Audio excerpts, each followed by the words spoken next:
Vamos conversar agora sobre criptomoedas. Tem dois fatos, inclusive, que são muito interessantes para a gente tratar disso. Eu já tinha marcado essa entrevista na semana passada, mas nesse fim de semana, nos últimos dias, aconteceram duas coisas que deixam essa entrevista ainda mais interessante. O primeiro foi a marca dos 100 mil reais do Bitcoin, o Bitcoin que é o carro-chefe, digamos, eu gosto de brincar que é o dólar das criptomoedas, é o mais internacional, é o mais conhecido, é o mais divulgado. E também teve uma matéria que a gente colocou no programa de ontem sobre pirâmide financeira, que foi ao ar no Fantástico, e as criptomoedas, infelizmente, elas acabam aparecendo como um gancho para algumas fraudes de pirâmides financeiras. As pessoas acabam dizendo que estão investindo em criptomoedas, normalmente nem estão, não tem nenhuma ligação uma coisa com a outra, mas acaba criando também esse problema, tão certo preconceito com as criptomoedas. Quem vai falar comigo sobre isso é um cara que ele está em várias áreas das criptomoedas, até por isso que é legal conversar com ele. Ele é CEO do CoinTimes, que é um site, é o principal site sobre criptomoedas no Brasil, site de informação. Tem o CoinGoBack, que é um sistema de cashback que é baseado em criptomoedas também, e também tem um histórico, passou pela Foxbit, que é uma plataforma de transação de criptomoedas bastante famosa. O Monk Stocks, que já conversou com a gente, é parceiro deles também, divulga bastante. Se não me engano, o Charles Vix, do Economista Sincero, também fala bastante do Foxbit.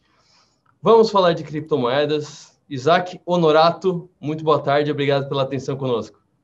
Muito boa tarde, Arthur. Muito obrigado pelo convite. Vamos bater esse papo aí, cada vez mais deixar facilitado o assunto voltado a Bitcoin para não acontecer o que está acontecendo, como você mencionou aí, esses casos de pirâmides, né? Nosso foco é realmente informar o mercado da melhor maneira possível. Vamos começar pela parte mais crítica, então.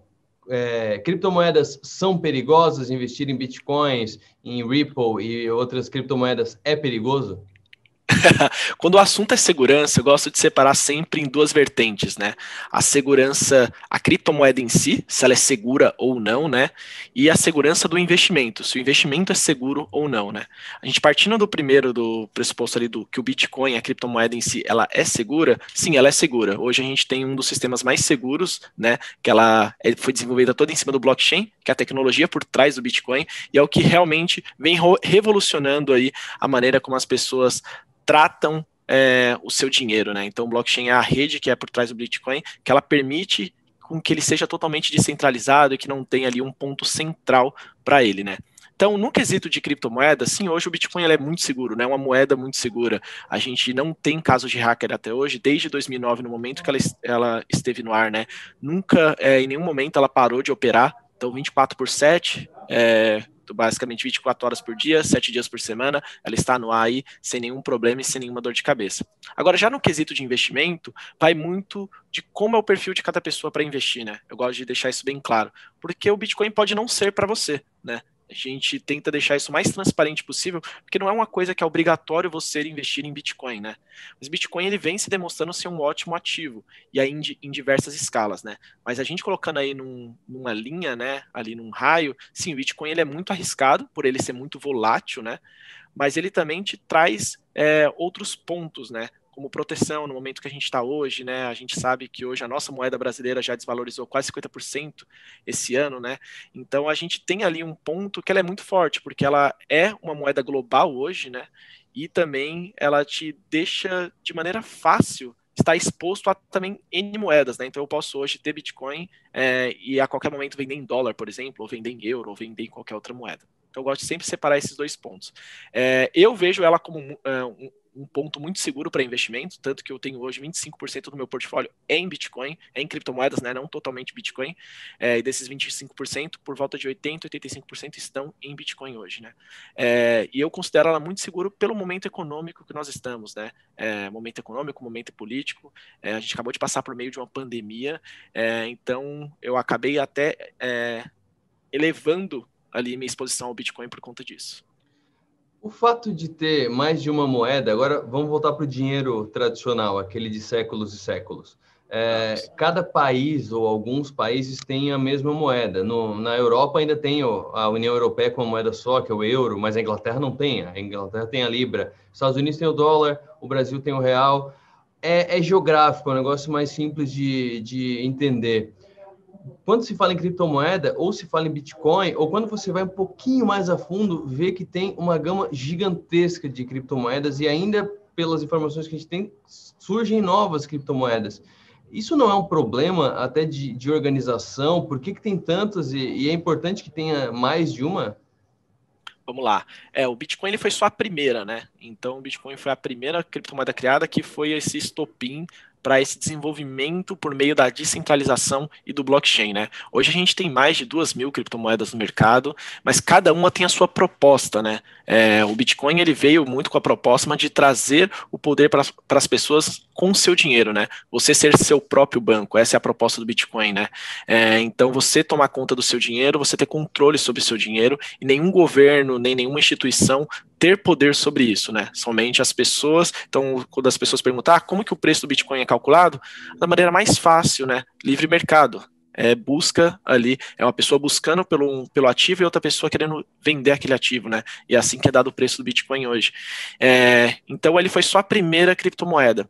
Mas a gente tem ali, podemos dizer, né? Cada criptomoeda ao longo disso, vamos colocar nos tops, a top 20, né? Ali, criptomoedas que tem no mercado hoje, cada uma tem ali seu objetivo específico, né? A gente tem, por exemplo, o Ethereum, que ele tem muito uma tecnologia voltada para smart contracts, né? Contratos inteligentes, onde eles são contratos autoexecutáveis na rede do blockchain. Então você pode criar contratos com N pessoas, fazer rastreamento de cadeia, né? Então a gente tem várias empresas hoje testando e utilizando o Ethereum, e a partir do Ethereum foram criados outros diversos projetos, né, dentro desse blockchain. Então a gente tem, por exemplo, hoje stablecoins, que são criptomoedas lastreadas em outras moedas, que nem você falou, essas moedas mais localizadas, né? Por ser regional. Então a gente tem hoje stablecoins lastreadas no real, lastreada em dólar, lastreada em libra, em euro, e por aí vai, né? A gente tem, por exemplo, a Ripple, né, que é hoje uma criptomoeda que ela não é tão descentralizada, ela tem totalmente uma outra proposta, mas ela está servindo muito de background para grandes bancos e grandes instituições conseguirem fazer transações ao redor do mundo de maneira mais fácil e simples, né? Então, realmente, agora, se existe a necessidade de ter todas essas moedas, eu, na minha opinião, acho que não. Né? Mas isso é uma evolução, né? Eu acho que é a evolução da tecnologia e do mercado, né? A gente está no mercado muito novo, a gente tem 10 anos de mercado, né? 11 anos, vou falar assim, 2009, né? A gente tem 11 anos de mercado que realmente está ativo, desde 2012, mais ou menos. Então a gente tem poucos anos de mercado, então eu acho que isso é muito evolução. Eu gosto de fazer sempre o comparativo com o começo da internet, né? No começo da internet a gente também viveu aquele momento da bolha da internet, então tinha diversas empresas, muita gente querendo criar coisa nova e nem tudo veio até hoje, né? Mas hoje a gente utiliza a internet ali sem pensar duas vezes, né? A gente não vive sem internet. Acho que é a mesma coisa que é o processo das criptomoedas estão passando. Tem muito projeto, tem muita coisa acontecendo, mas nem tudo isso é bom, né? A gente passou por esse momento, por exemplo, em 2017, começou a ter uma grande onda de ICOs, que é uma coisa bem parecida com a IPO, que as pessoas financiam grandes projetos de criptomoeda para sair do papel, né? Nossa, foi basicamente muito scams, muitas pirâmides, muitos golpes nesse meio, né? Algumas empresas sim saíram de lá, mas foram poucas que saíram. Então, acho que esse é um processo evolutivo, né? Que possivelmente a gente faça uma diminuição muito grande desse mercado e que não tenha tantas criptomoedas como a gente tem hoje. Porque eu pergunto isso porque quando a gente vai pesquisar sobre o dinheiro, e querendo ou não, as criptomoedas são dinheiro também, o objetivo é o mesmo, é troca de valor. Um dos requisitos básicos é ser aceita e ser padronizada, né? Ser algo fácil de a outra pessoa ver valor. Então, se tem muitas criptomoedas, daqui a pouco a gente volta a trocar maçãs por trigo e aí vai ficar complicado de negociar, né?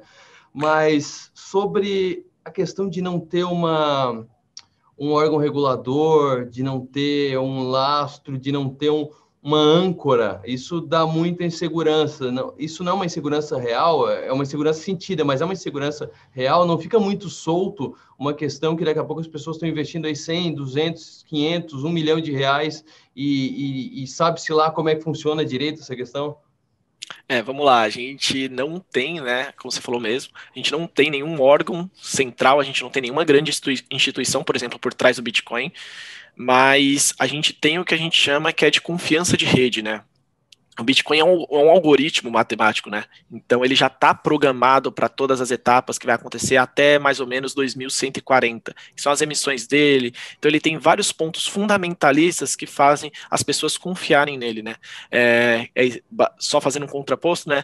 A gente hoje confia no real, né? Porque ele é simplesmente um pedaço de papel, mas a gente confia porque a gente tem um órgão central, né? E a gente tem as pessoas em meio a uma sociedade confiando que esse dinheiro vale alguma coisa.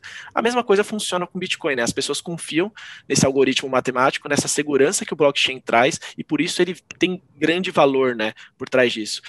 Hoje eu não sinto a preocupação disso, até porque quanto mais descentralizado, menor, né? Todo ponto de centralização a gente vê que tem buracos, tem corrupção, tem N coisas acontecendo. Então, se, por exemplo, a rede é uma rede totalmente centralizada, tem diversos donos, podemos dizer assim, né? Que todo mundo que tem um Bitcoin acaba se tornando também dono da rede, você cria uma coisa muito mais orgânica e muito mais confiável ao longo do tempo. Porque realmente não vai ser uma pessoa que vai ser detentora do poder do Bitcoin, né? São diversas pessoas ali que estão sempre em discussões e tentando evoluir ali o criptoativo. Isso também, mas aí voltando, né? Nem toda criptomoeda funciona desse jeito, né? Essa é uma coisa específica do Bitcoin. A gente tem, por exemplo, a Ripple, que é centralizada. Existe uma instituição por trás, né? Da XRP, no caso, que é a própria Ripple. Então, ela faz toda a administração, toda a curadoria, a tecnologia por trás da criptomoeda. Então, isso vale muito de cripto para cripto. Eu lembro que eu vi, eu não lembro se foi na Amazon ou se foi no Netflix, mas acho que foi no Amazon, que falava sobre criptomoeda e aí puxava muito a questão do dinheiro ser fiduciário, como tu mesmo falou. Hoje em dia, dinheiro não é mais lastreado em nada, é só na confiança, porque os governos vão emitir na medida da necessidade. A gente viu agora, recentemente, na pandemia, né? Não, os Estados Unidos mesmo, a impressora está quente. Trilhões. Né? Exatamente. E aí tinha um dos primeiros investidores em criptomoeda que ele tinha muito dinheiro no HD, muito dinheiro, muita criptomoeda no HD, milhões e milhões e milhões de libras, porque eu acho que ele era da Inglaterra, e aí sem querer ele jogou esse HD fora e até hoje ele pede uma autorização para o governo para ele poder mexer no lixão para pegar o HD de volta. Fica físico no computador da pessoa essa criptomoeda, não é num sistema central, num sistema redundante. Por exemplo, se perdeu o HD, realmente perdeu, acabou? Então, vamos lá. Esse é um assuntinho um pouquinho complexo, né? Porque realmente o Bitcoin tem a proposta de você ser seu próprio dono, você ser o dono do seu próprio dinheiro, né? No caso. Então, quando ele fala isso, ele quer que você cuide dos seus Bitcoins, né? Você cuide da sua moeda, né? E hoje, por exemplo, se acontece qualquer coisa com a gente tem como recorrer para um banco, né? Para resolver o problema. No caso do Bitcoin, não. O banco é você. Então, você tem que fazer a custódia e a segurança dos seus Bitcoins. Algumas pessoas hoje ainda deixam em exchanges, né, que são locais, como por exemplo a Foxbit, que você opera, né, você compra e vende de maneira fácil e segura, né, num ambiente seguro, controlado, mas o recomendado não é deixar seus bitcoins ali, que como do mesmo jeito que você falou, você viu eu não sei se foi um documentário, se foi um filme que você viu, mas então eu tenho, por exemplo, alguns documentários, como o Bitcoin Your Bank, que tem na Netflix, que ele conta um pouco da história do Bitcoin no comecinho e conta diversos casos disso, né? Por exemplo, de usuários que deixaram em exchanges, as exchanges foram hackeadas e aí você perdeu seus Bitcoins, não porque você esqueceu, né? Ou porque você perdeu seu HD. Foi porque realmente uma pessoa invadiu um sistema central, que no caso é um exchange, né? E conseguiu fazer a limpa ali de todos os Bitcoins. Então, o recomendado é você ter uma carteira. E uma carteira de Bitcoin pode ser um celular, pode ser seu computador, pode ser um USB, que a gente chama de hard wallet, pode ser diversas coisas, né?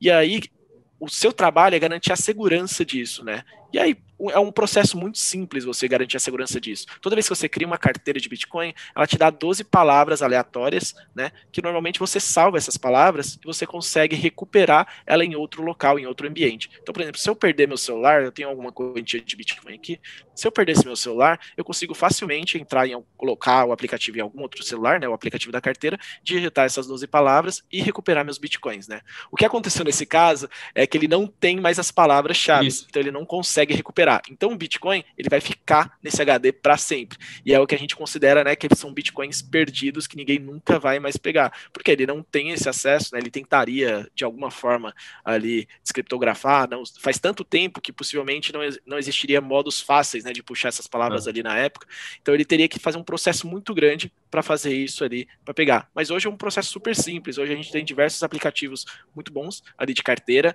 e a gente também tem, por exemplo, carteiras como a Trezor, que são carteiras que são aquelas USBs, né, que eu comentei, que também a gente traz bastante segurança. Então o processo é criar uma carteira, pegar essas 12 palavras, colocar em um local seguro, dar um jeito de emplastificar, alguma coisa assim, ou decora, né, por exemplo, eu tenho 2 carteiras decoradas, as 12 palavras decoradas na cabeça, que aí você realmente não tem esse problema, esse perigo de perder seus bitcoins, né, que é algo tão valioso hoje.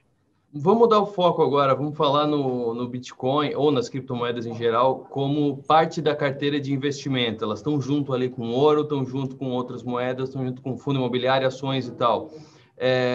Eu estou começando agora a buscar informação sobre Bitcoin. Eu estava comentando com um amigo meu que eu estou me sentindo como a primeira vez que eu fui atrás de ações, que é tudo grego, cara, não entende direito. Então a primeira pergunta que eu faço eu me baseio no quê?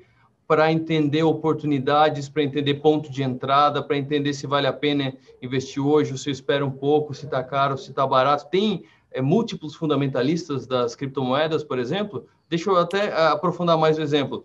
Em dólar. Dólar não é uma empresa, então múltiplos fundamentalistas são mais difíceis, mas o dólar está nos Estados Unidos, eu vou ver como é que é o movimento econômico nos Estados Unidos, a indústria está boa, a indústria está ruim, lançaram mais dinheiro, tiraram mais dinheiro e tal. Eu consigo me basear em alguma coisa. E para criptomoeda, eu faço o quê? Então, eu falo que até para Bitcoin, ela é uma moeda, né? Ela é um ativo, então você consegue mensurar ela de diversas formas, tanto pontos fundamentalistas como pontos técnicos, né? Ali de análise técnica, de você fazer ali uma parte mais gráfica da coisa. E eu falo, gente, analise da maneira que você achar mais confortável, porque realmente existem diversos pontos. E a diferença do Bitcoin, por exemplo, para o dólar, que ambos, em tese, são moedas, né? Vem com a proposta, o Bitcoin vem com a proposta de ser uma moeda, é que o Bitcoin é totalmente programável, né? Então você sabe, por exemplo, quando vão acontecer os halvings, que são as quedas de mineração de Bitcoin de 4 em 4 anos, você sabe até quanto vai o número de escasso de Bitcoin, quanto está rodando no mundo, porque a blockchain é totalmente transparente, então você consegue saber quanto de supply está rodando hoje ativo dentro das exchanges, quantos estão guardados em hold, dentro de carteiras e ninguém mexe. Então você consegue ter diversos números hoje que você consegue analisar o mercado. Tem até um tweet bem interessante, não lembro agora de cabeça, mas é um tweet que ele toda vez que existe uma grande movimentação de Bitcoin, ele avisa. Então ele fala assim, foram transferidos 2 milhões de Bitcoin de uma carteira tal para exchange tal. E aí você já sabe que, por exemplo, vai ter algum movimento grande no preço ali por conta da liquidação de uma grande quantidade de Bitcoins, né? Mas eu, por exemplo, eu sou muito mais fundamentalista, né? Então eu analisei ali Bitcoin mais ou menos entre 2016 e 2017, vi os valores dele, não valores em preço, valores reais que a moeda poderia trazer, e comecei a investir, né? E eu uso uma estratégia hoje muito simples. Já tentei tradar, já tentei, tirar melhores operações, melhores posições ali do Bitcoin. A única coisa que eu não fiz foi a alavancagem, mas hoje eu faço simplesmente uma estratégia de preço médio, né? Tento manter o preço médio abaixo, mas por N motivos, né? Então hoje o Bitcoin ele é escasso, hoje ele está no nível global, ele não tem um governo central, ele tem hoje somente menos de 1% da população usando Bitcoin, e hoje ele já está no preço que está. Hoje, se realmente cada pessoa do mundo quisesse ter minimamente um Bitcoin, seria impossível, né? Então tem N fundamentos ali, e a cada dia parece que vai surgindo fundamentos novos, né? Que nem recentemente saiu uma pesquisa onde mostrou que os millennials confiam hoje muito em Bitcoin, muito mais em Bitcoin do que há 10 anos atrás, né? Que era a geração anterior. Então a gente tem também até uma passagem de geração acontecendo onde pessoas possam confiar muito mais em criptomoedas, né? Então eu vou muito pelo ponto fundamentalista. Mas hoje, por exemplo, a gente tem amigos que nem hoje a gente está tocando um desafio ali para a Foxbit, onde nós do CoinTimes convidamos 4 tipos de pessoas, né? A gente convidou um expert em criptomoedas, no caso que é o CEO da Foxbit, a gente convidou um expert no mercado de ações, convidamos um entusiasta que não sabia nada, só simplesmente queria investir, e uma carteira pública, onde as pessoas investem por modo de votação, né? E a gente convidou exatamente esses 4 tipos de pessoas para mostrar que você pode investir de qualquer maneira em Bitcoin, né? Você tem ali uma maneira específica de você adotar, de você analisar. Por exemplo, o Bo Williams, né, que é a pessoa especializada no mercado de ações, ele faz análises gráficas, fazem apontamentos, ele não entende nada do fundamentalismo da criptomoeda, ele está começando a estudar agora, e ele vai simplesmente pelo feeling que ele tem do mercado tradicional, porque ele enxerga que o Bitcoin é um ativo, é uma moeda, então ele analisa da mesma forma, né? Já, por exemplo, o Canhada vai muito pelo lado fundamentalista, ele já compra desde 2012, né? Então, tipo, é um cara muito mais antigo do mercado. Então eu deixo isso num ponto muito... Hoje o Bitcoin ele é totalmente programável, né? Então você consegue pegar muitos números públicos, transparentes, para você analisar, e você também tem diversos pontos fundamentalistas que você pode ali formatar e entregar diretamente, tipo, que você vê valor nisso e acabar investindo ali como uma reserva de valor, que no meu caso hoje é muito mais isso dentro da minha carteira de investimentos do que qualquer coisa. Eu queria te ouvir também sobre o processo de investir em Bitcoin em empresas como a Foxbit, por exemplo. Eu fui atrás ali dos custos, não é um custo muito alto, mas me chamou a atenção que tem 2 tipos de ordem, a ordem executada e a ordem executora, se não me engano. É algo assim, como é que funciona? Quando é que entra um custo, quando é que entra outro custo? Vamos lá. Normalmente, vamos pegar a Foxbit como exemplo, né? Normalmente ela é um ambiente, né? Ali bem parecido com uma corretora tradicional, né? Do mercado de ações. Então, é uma corretora simples onde você consegue depositar uma quantia de dinheiro. Você vai criar sua conta normal, mandar seus dados, CPF, comprovante de endereço, tudo normal, como se fosse uma criação de uma conta normal numa corretora, e você transfere a quantia de valor para comprar lá, né? Lá você vai conseguir executar de 2 maneiras, né? Se eu não me engano, eles têm a forma simples, que você consegue simplesmente falar, vou comprar R$ 1.000 em Bitcoin, você dá um clique, você já compra, e você tem a ordem ali mais avançada, que você entra no order book, você vê gráficos, você vê mais informações detalhadas disso, né? Dentro disso, a gente tem 2 tipos de ordens no mercado, até mais, né? Mas as ordens mais comuns é a market, né? Que é preço de mercado, né, que a gente fala que é preço de mercado, e a limitada, que é você colocar um preço ali dentro do book, né? Então, também bem parecido com o mercado tradicional, hoje, como a gente tem isso ali comprando ações. Então, a mercado você simplesmente compra no preço que tiver o mercado naquele momento, e aí tem uma pequena taxa ali também, e aí a limitada você consegue executar, colocar dentro do book ali no preço que você deseja comprar, né? Hoje, se eu não me engano, todas as exchanges funcionam da mesma maneira no quesito de você faz depósito de maneira gratuita, você criação de conta e depósito de maneira gratuita, e aí você é cobrado por essas taxas no momento da execução, né?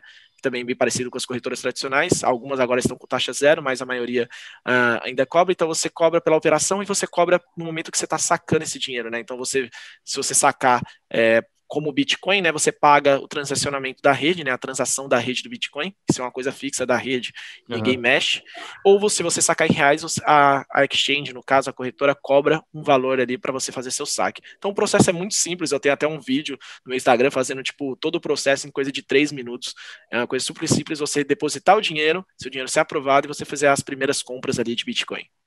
Para fechar, o Bitcoin está um Bitcoin por R$ 100.000.